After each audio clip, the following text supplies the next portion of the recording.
What is going on, everyone? My name is Andy. Welcome back to another FPL video. In this one, it's some very early thoughts ahead of Game Week 22. I wasn't initially going to make a video today. I was going to save it for Thursday onwards once we've had more matches played. But it felt like there was enough players to talk about from last night's games to warrant making a video. And I've also gone through some initial transfer plans for Game Week 22 as well. So if you want to watch, great. There's some FPL content for you there. If you want to put it off until more matches have been played, there'll be more videos on Thursday and Friday as well. Otherwise, give it a like if you enjoy it, hit that subscribe button, and let's get into it. So let's start with Trent Alexander-Arnold, and as expected, he started right back for Liverpool last night. I say as expected, I did check the team sheets at 6:45 just to make sure, but I still stand by the fact that the Man United game where Trent didn't play well and the reaction afterwards was just not warranted, right? The idea that Conor Bradley was going to come in and be first choice right back for Liverpool was absolute nonsense. Now, he could take minutes off Trent, I'm not denying that, but I still think Trent is first choice and will start the majority of Premier League games. And it's worth pointing out that Conor Bradley has only started one league game all season still, and that was when Trent was injured. So I still think, as an owner, there is very little justification to selling him unless you're absolutely desperate for the money for another move and you want to downgrade him to someone like Konate instead so that you still get potential Liverpool clean sheets, but obviously you've got more money to spend elsewhere. If you're not an owner of Trent, you could absolutely look elsewhere in that Liverpool team if you want to pick up a defender. Obviously, for security of starts, you've got Van Dijk. But when I look at the price of Van Dijk right now, he is at 6.4 million. So there's only 0.8 million difference between him and Trent. If that's make or break for another move, fair enough, you go for the cheaper player. But I still think the upside is there with Trent Alexander-Arnold. If you look at his expected goal involvement against Forest last night, 0.35, was a bit lower against Man United and West Ham. Before that, you've got games like 0.56 against Leicester, 0.58 against Spurs. I still think he's well worth owning.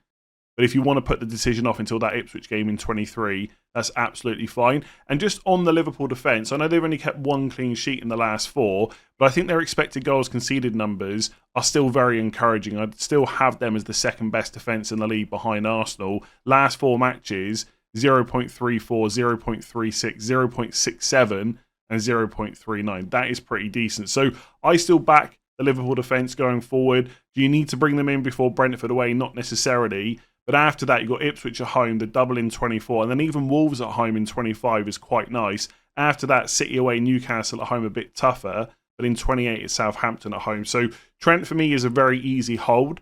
If you don't want to buy him, I would look at Van Dijk, if not Konate, to save a bit of money. I think Konate is pretty much nailed on when he's fit, but he's only just back from injury, so maybe there's slightly more risk there than going for Van Dijk. But yeah, Liverpool defence looking good. So next up, it's Chris the Inevitable Wood, who just will not stop returning. It's now 13 goals, 1 assist so far this season, putting him on 123 points, just 2 behind Haaland, which is an absolute joke for 6.9 million. And he's got Southampton at home in Game Week 22. There really are very few reasons at this point to go against him. And those of us that don't own, like me, or who haven't owned for the season, maybe it's just time to admit defeat. Like, I look at the numbers and I keep thinking he can't keep doing this, right? He is overperforming, but also I can't complain about that too much because I literally own Brian Mbeumo and he's massively overperforming as well. And as I've said with him, it doesn't mean it will just stop straight away. At some point, if Mbeumo and Chris Wood keep putting up these expected goal involvement numbers, the number of goals they score will go down. But it doesn't mean it's going to happen straight away. It might not be this season. It could be next season, the season after, who knows. Maybe it's just time to admit defeat. The fixture's good next, Southampton at home. Bournemouth away, Brighton at home, Fulham away, and not amazing fixtures afterwards, but it's nothing to be majorly concerned about.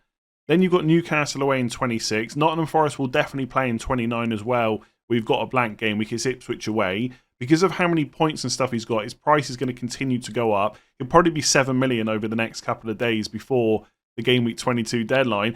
And to give him some credit, and to be fair, I think he's been brilliant, right? If you've owned him, you should absolutely just be loving life right now. When he does score, he gets bonus. I've mentioned that with Solanke, right? I've had Solanke since Game Week 6. He's only had bonus in 2 games so far. When Chris Wood gets a return, because Nottingham Forest are not necessarily blowing teams away, he often gets bonus. Like this week, Game Week 21 against Liverpool, 3 bonus. Scores against Wolves in a 3-0, 2 bonus. Scores in a 2-0 against Everton, 3 bonus. He's currently on 28 bonus points for the season. Like, that's the thing with him. When he gets a goal, that's worth 7, 8, 9 points. It's not just worth 6. And so I just don't really have anything more negative to say about him. When I think about forwards 6.9 or under, I don't know if there is a better option right now. Like, João Pedro is incredible value, but obviously there's a risk there with his minutes. We'll have to wait and see what happens on Thursday. I still think Raul Jimenez is a good pick because of the price, but do I think Raul Jimenez is going to outscore Chris Wood? Probably not. When I look at the rest of the names there, Wissa I'm going to talk about later. Cunha, we'll see how he does tonight against Newcastle. I don't like the fixtures afterwards, and he's 7 million, so he's a bit more expensive. Just penalties, Chris Wood, inevitable this season. Like, do I think he's going to score another 13 goals the rest of this season? Probably not. But the thing is, he doesn't need to for that price. Even if he goes and gets 7, 8, 9 or something like that, with the bonus he's getting as well, he's just a great option. I don't know if I'm going to bring him in this week, but I'm not looking forward to Game Week 22 already. Just one thing. Oh, just hit my elbow off the desk. That's how annoyed I am about not owning him. Just one more thing. I've already had questions about captaining him in Game Week 22. I think that's too far, right? That's getting silly. If you've got Salah, Palmer, Haaland, they're all better options this week. But is Chris Wood just a great option outside of captaincy? Of course. So it was a brace for Phil Foden last night against Brentford. I know a few of you were asking me about him in the deadline stream yesterday. If you sold him off the back of anything I said, I can only apologise. I do believe I said that he was okay to hold for Brentford away and Ipswich away because they were good fixtures. But I know some people specifically asked me about Foden to Bruno, and I would have said to do that.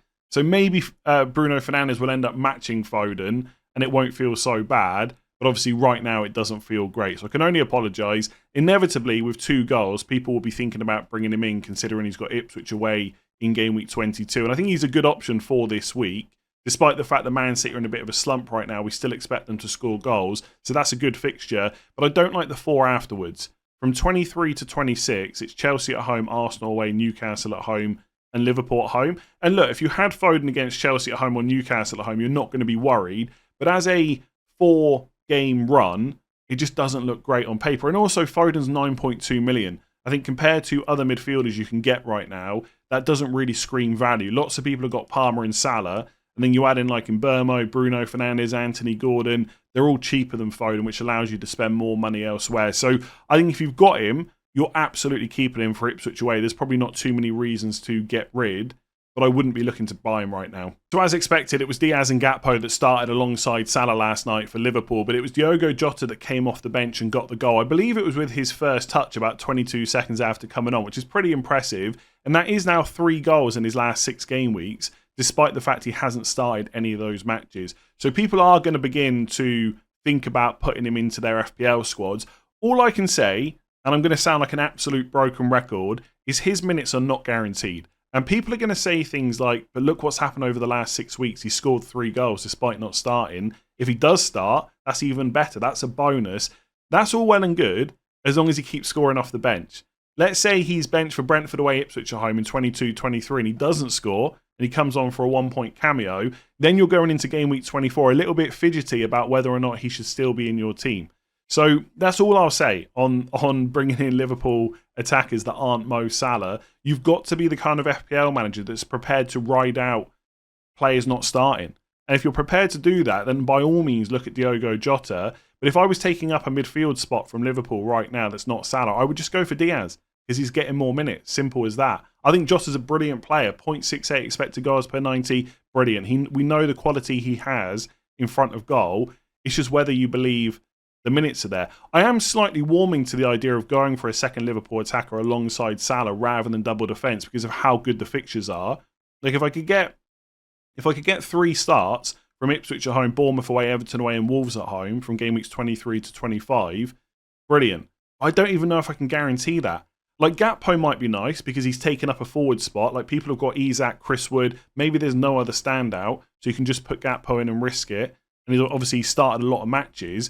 But if you now think that Jota is going to start more matches going forward, then Diaz has to go somewhere. He's not just going to permanently get benched. So then Gakpo's minutes become a risk. And this is the constant conversation. So if I'm buying a Liverpool midfielder right now, I'm probably going for Diaz. So I think he'll play more minutes. But as Jota builds up fitness, it might be him. But Jota's injury record is not great. So you don't know if he's even going to be staying available. I don't really know what more I can say. If you think Liverpool attackers are going to play, they're brilliant. I just question whether that's actually going to happen or whether people will cope with it when they start blanking. So I've just mentioned that maybe people will go for Gakpo because there's not a huge amount of standout forward options, but maybe I'm just not giving Johan Wissa enough credit because for 6.2 million, he's had 10 goals, 3 assists in 17 starts. So he's only 1 attack and return behind Chris Wood, and he's had 3 fewer starts in that time. Now, to be fair, Chris Wood has scored more goals and he's on penalties, but Wissa has been impressive, and the underlying numbers are incredible. 0.63 expected goals per 90 for the number of minutes he's played so far this season. That is just genuinely very, very good. Now, I don't think you need to rush out and buy Brentford players this week because it's Liverpool at home. And they will cause Liverpool problems, but Liverpool defence is not a walkover. So I don't see any major rush to get Wissa. But from 23 onwards, he is now a major consideration if I'm looking for a new forward. And I haven't bought Chris Wood or something like that instead. Like Palace away in 23, Spurs at home in 24, West Ham away in 25, then it's Leicester away in 26, Everton at home in 27. That's a pretty nice run, and they will definitely play in game week 29 as well. And obviously Wissa is only 6.2, so he's 0.7 million cheaper than Chris Wood as well. The only slight negative is that he doesn't have penalties, but then he's put up 5.4 points per game this season. And the thing I quite like about him is, if I get a notification that Brentford have scored or I see it in Discord or something like that, I don't necessarily assume that it's in Burma. I hope that it's in Burma because that's who I own. But it could easily just be Wissa because his open play goal threat is just much higher. Like, I love him, Burma. He's a midfielder. He's done brilliantly this season. He's on penalties. But the open play threat is from Wissa. And because of how well he's played, you just don't see the minutes going down anytime soon. He's not a complete lock for 90 minutes every week. You do get the odd game, like against Arsenal, it's 74 minutes, Chelsea 75. But since, game week 15, he's played 86 plus like a number of times. The only real competition, I suppose, is Thiago, but I believe, he is still flagged, and we don't know when he's going to be back. So Vissa's minutes are great, the underlying numbers are brilliant. If you want him this week because you need a new forward and you've got Wood, or you don't want to go to him because of money or whatever it is, I think it's okay to buy him against Liverpool at home. But the entry point is probably game week 23. So I'm just going to go through some very early thoughts and transfer plans for my own team. We've only had 4 matches so far in game week 21, so there's possibility for injuries and stuff to occur that might change my thinking, but I can cover that in the team selection video once everything is finished on Friday. As it stands, I'm on 4 free transfers. I didn't make any in game week 21. I suspect in hindsight I probably should have, but I'm pretty well set going forward, I would say. 0.1 million in the bank. At the moment, I'm set up in a 4-4-2 because I've got João Pedro on the bench against Man United away. Obviously, we need to wait and see how many minutes he gets on Thursday. If he's not in the squad on Thursday for the Ipswich game, that's going to put major doubts on how many minutes he will get at the weekend. So the 4-4-2 is Raya in goal, then the back 4 of Gabriel, Munoz, Trent Alexander-Arnold and Anderson. I'm not that worried about playing a back 4 this week because I don't want to bench Munoz because of his attacking threat. And Anderson against Leicester away is not that bad. I don't necessarily expect Fulham to get a clean sheet, but if I've got to play him because of a worry about João Pedro, it's not the end of the world. And I've also got Morgan Rogers on the bench against Arsenal away, so I could just play him in a 3-5-2. In midfield, I've currently got the captain's armband on Palmer against Wolves at home. Interestingly, he's outscored Salah for 2 weeks in a row now, and Wolves at home is better than Brentford away, but I just don't trust that Brentford defence, and I'm not sure I want to back against Salah again, so I might switch that by Friday. Eze against West Ham away is fine to keep. In Burma against Liverpool is not great, but as I've just spoken about with Wissa, once you get past that Liverpool game, Brentford's fixtures are pretty good. So although it's going to be annoying to have to go against someone like Anthony Gordon again, who may well do really well in 21 and his price will go up by 22, I think once we get to 23 onwards, I'm happy to have in Burma over Gordon. And then up front, I've got Solanke and Isak. So the only players I feel like I'm really missing are Chris Wood, and that's probably about it. I mean, Anthony Gordon maybe, but I feel like the decision not to get Gordon in 21 means I'm probably not going to do it in 22 without injuries. And it's the same with Fernandes, right? I didn't get him for Southampton at home in 21. I'm not going to be in a major rush to get him for 22. I can always get him down the line. So with Chris Wood, the only real way to get him is to sell Solanke or Isak. Like, if Isak picks up an injury, then maybe I do it. I'm a bit loath to sell Solanke because his minutes have been so good. And once you get past Everton away in 22, you've got Leicester at home in 23. I don't really want to sell him for Chris Wood, so I'm probably just going to have to go without and then decide what to do down the line. Like, maybe if João Pedro is a doubt for Man United away, I might just figure out a way to get Chris Wood in. It would require right now me to find 1.1 million, because that's how short I would be. Realistically, I'm going to be 1.2 million short, because I suspect that Chris Wood will go up in price tonight or tomorrow, and I won't want to make early transfers. So maybe this is the point that I get rid of Gabriel to a 5.1 million defender, and I could forget about everything I said just a minute ago about maybe going for a second Liverpool attacker and just go for Konate. But that's exact money. So if Chris Wood goes up in price, I can't afford it. I would have to think something else, like maybe Lewis Hall or something like that. I think João Pedro is a really annoying one, because Fabian Hertzler doesn't necessarily give the info you always need. I think he is good from 23 onwards. Like a really good pick, to be honest. I think he's still incredible value. But I don't know if he's so good that I just want to keep hold of him at all costs. So that might be the way that I get Chris Wood in. If João Pedro is fine, and I don't need to make any transfers, then I might just roll until game week 23. And then I'm in a position where I can pick up my third Liverpool player for Ipswich at home, and then maybe think about getting a couple of Everton players in 24, and then being pretty well set to cover the blank in 29. The only thing, while I'm just rambling a bit, I was thinking about this on my walk this morning. I do wonder whether I should have made more transfers in game week 21. It's great to be in a position where you can be super flexible, and if anything crops up, you've got the transfers to deal with it. But have I missed out on points in 21? I could have got Fernandes, I could have got Lewis Hall. They do really well tonight. That's going to look bad that I didn't bring them in.